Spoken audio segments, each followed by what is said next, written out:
Hey everyone, welcome back to my channel Nursing is Honesty. So today we are going to discuss about intrauterine contraceptive device, which is a part of family planning. तो intrauterine contraceptive device जैसे कि इसका name sound कर रहा है intrauterine, uterine environment में एक ऐसे डिवाइस का प्रेजेंट होना जो कि फैमिली प्लानिंग में हेल्प करता है. ठीक है, तो इसमें आता है कॉपर टी मेनली. तो आप देख सकते हो it has been a part of national family planning programme. So ये नेशनल जो फैमिली प्लानिंग प्रोग्राम है उसका एक पार्ट है. ठीक है, IUCD जिसे हम शॉर्ट फॉर्म में बोलते हैं, intrauterine contraceptive device. So copper T 375 is used in the national family planning program. 370 and 380 both coperties are used in the national family planning program nowadays. Okay, so अब हम कोपर्टी के बारे में जानते हैं कि कोपर्टी क्या होती है. ठीक है, so it is a T shape plastic device. ये प्लास्टिक डिवाइस है और जैसे इसका नेम साउंड कर रहा है कॉपर टी, तो ये टी शेप की होती है इस तरीके से. ओके, और इसमें जो है वायरिंग की जाती है कॉपर की. Okay, so it is a T shape plastic device made up of polyethylene. ठीक है, पॉलीथाइलिन का थ्रेड होता है एक्चुअली इसमें. तो यहाँ पे जो आपको इस तरीके का थ्रेड यहाँ पर मिलेगा जो कि किससे बना होता है, पॉलीथाइलिन का बना होता है. Okay, so it is 3.6 centimetre in length. इसकी जो लेंथ है वो है 3.6 centimetre, 3.6 centimetre and 3.2 centimetre in width. So 3.2 centimetre इसकी जो है वो है विड्थ. ओके, विड्थ बोल सकते हो या फिर ब्रेथ बोल सकते हो. Okay, the surface area of copper wire का जो सरफेस एरिया होता है वो कितना होता है, 200 square mm. Okay, and polyethylene thread is attached to the lower part of stem. जैसे मेरे को पहले ही बताया कि जो पॉलीथाइलिन का थ्रेड होता है वो लोअर पार्ट में प्रेजेंट होता है. ओके, सो कोपर्टी की जो पूरी किट होती है उसके अंदर आपको एक गोल स्पेस मिलता है, कोपर्टी मिलती है, आपको एक इंसर्शन ट्यूब मिलती है इस तरीके से, एंड एक आपको मिलता है प्लंजर जो कुछ इस तरीके से आपको दिखाई देगा. ओके,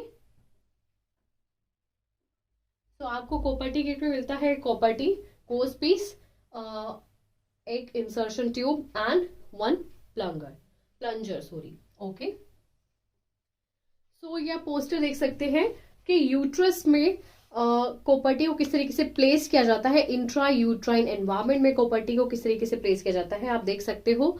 एंड ये कुछ अदर फैमिली प्लानिंग मेथड्स इसमें दिए गए हैं. सो अब हम देख रहे हैं मैकेनिज्म ऑफ एक्शन कि किस तरीके से काम करती है कोपर्टी.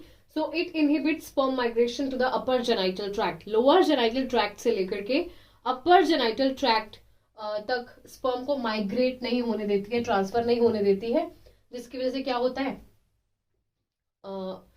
इनफर्टिलिटी. ओके, सो इनफर्टिलिटी को प्रमोट करती है ये. नेक्स्ट है it stimulates foreign body reaction. तो जहां भी हमारी बॉडी में फॉरेन बॉडी एंटर्स, जैसे ही फॉरेन बॉडीज एंटर करती है तब क्या होता है, मैक्रोफेजेस जो है वो एक्यूमुलेट हो जाते हैं वहां पर. तो ये भी क्या करती है, फॉरेन बॉडी रिएक्शन को स्टिमुलेट करती है एंडोमेट्रियम लेयर में जो कि यूट्रस की लेयर है. एंड रिलीजेस मैक्रोफेजेस जैसे ही एक्यूमुलेट हो जाएंगे तो क्या करेंगे, जैसे ही स्पर्म रिलीज होंगे तो मैक्रोफेजेस एनगल्फ कर लेंगे. ओके, एंड प्रिवेंट इम्प्लांटेशन नहीं हो पाएगी, ओवम एंड स्पर्म मीट नहीं कर पाएंगे. ओके, फर्टिलाइजेशन का प्रोसेस नहीं हो पाएगा, सो इम्प्लांटेशन नहीं हो पाएगी. सो अब हम देख रहे हैं equipment and supplies required for copper T insertion. Okay, so ऐसे कौन से इक्विपमेंट्स हैं जो हमें जिनकी रिक्वायरमेंट होगी. So copper T insertion kit contains the following equipments. First one is the Sims speculum. So first one is the Sims speculum. Okay, जिसे हम कसकस speculum भी बोलते हैं. नेक्स्ट है anterior wall retractor. देखिए ये है anterior wall retractor. ठीक है, इसे हम यूज़ किया जाता है. ठीक है, इसी से ही हम वेजाइनल वॉल को रिट्रैक्ट करते हैं, ठीक है। सेकंड, ये जो आप देख रहे हैं ये है वेजाइनल स्पैक्यूलम, ठीक है। इसके साथ हमें वॉल्सलम का यूज़ करना होता है, एंड अगर हम सिम स्पैक्यूलम का यूज़ करते हैं which is the first one, तो हमें वॉल्सलम की नीड नहीं होती है। नेक्स्ट है स्पंज होल्डिंग फॉरसेप्स।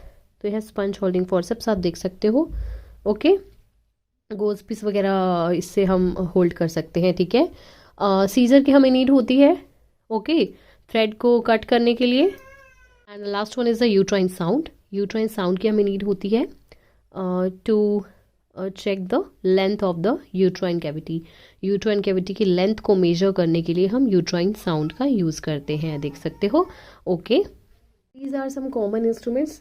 इनके एडिशन में हमें नीड होगी टूथ फॉरसेप्स की। सो देखिए कुछ सीजर की तरह दिखाई देगी फॉरसेप्स हमें, बट जो इसका आप आगे का पोर्शन देख रहे हो यहाँ पे टूथ की तरह, मतलब ये जो आप देख रहे हो रिट्रैक्टर जैसे इसमें बने हुए हैं, इसी तरीके के टूथ इसमें बने हुए होंगे। सो इसे हम बोलेंगे टूथ फॉरसेप्स। वो भी हमें चाहिए होगी।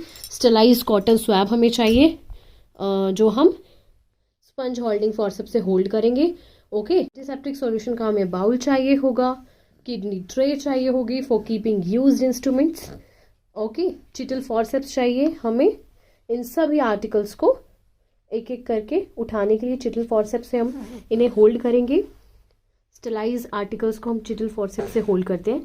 एंटीसेप्टिक सॉल्यूशन हमें नीड होगा। प्रॉपर लाइटिंग हमें चाहिए। एक कॉपर टी की हमें किट चाहिए जिसके अंदर हमें मिलेगी कॉपर टी, इस तरीके की, जिसके अंदर हमें कॉपर टी मिलेगी। एंड जैसे मैंने आपको बताया था एक प्लंजर होगा एंड इंसर्शन ट्यूब हमें दी गई होगी। सो अब हम देख रहे हैं indications for copper T insertion. So any women in the reproductive age group wanting to prevent pregnancy, ऐसी कोई भी वुमेन जो कि रिप्रोडक्टिव एज ग्रुप में है एंड जो कि प्रेगनेंसी को प्रिवेंट करना चाहती है, वो कॉपर टी इंसर्शन करवा सकती है। नेक्स्ट है women who are breastfeeding. Breastfeeding women भी कॉपर टी का यूज कर सकती है। कॉपर टी अफेक्ट नहीं करता है ब्रेस्ट फीडिंग को। Copper T doesn't affect breastfeeding. And women who are unable to use another contraceptive method, जैसे कि हार्मोनल कॉन्ट्रासेप्टिव्स हैं। वुमेन जो कि जिन्हें हार्मोनल कॉन्ट्रासेप्टिव की कॉन्ट्राइंडिकेशन हो, ठीक है, वो कॉपर टी का यूज कर सकती है। तो अब हम देख रहे हैं इसकी कुछ कॉन्ट्राइंडिकेशंस कि कौन सी ऐसी कंडीशंस हैं जिनमें हमें कॉपर टी का यूज नहीं करना है। First is pregnancy, okay.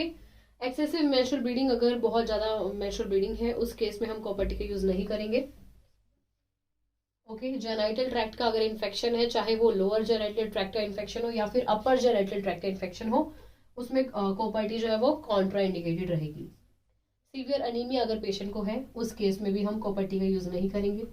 Previous history of ectopic pregnancy, देखिए ये जो पॉइंट है इसलिए यहाँ दिया गया है क्योंकि ऐसा हो सकता है कि अगर पेशेंट को हमने कॉपर टी इंसर्ट की हुई है, आफ्टर दैट भी क्या हो सकता है, इवन आफ्टर दैट पेशेंट को इक्टोपिक प्रेगनेंसी हो सकती है। इक्टोपिक प्रेगनेंसी का मतलब होता है ऐसी प्रेगनेंसी जो कि यूट्रस में प्रेजेंट ना होकर कहाँ होती है, या तो फिर फ्लोपियन ट्यूब्स में हो सकती है, ओके।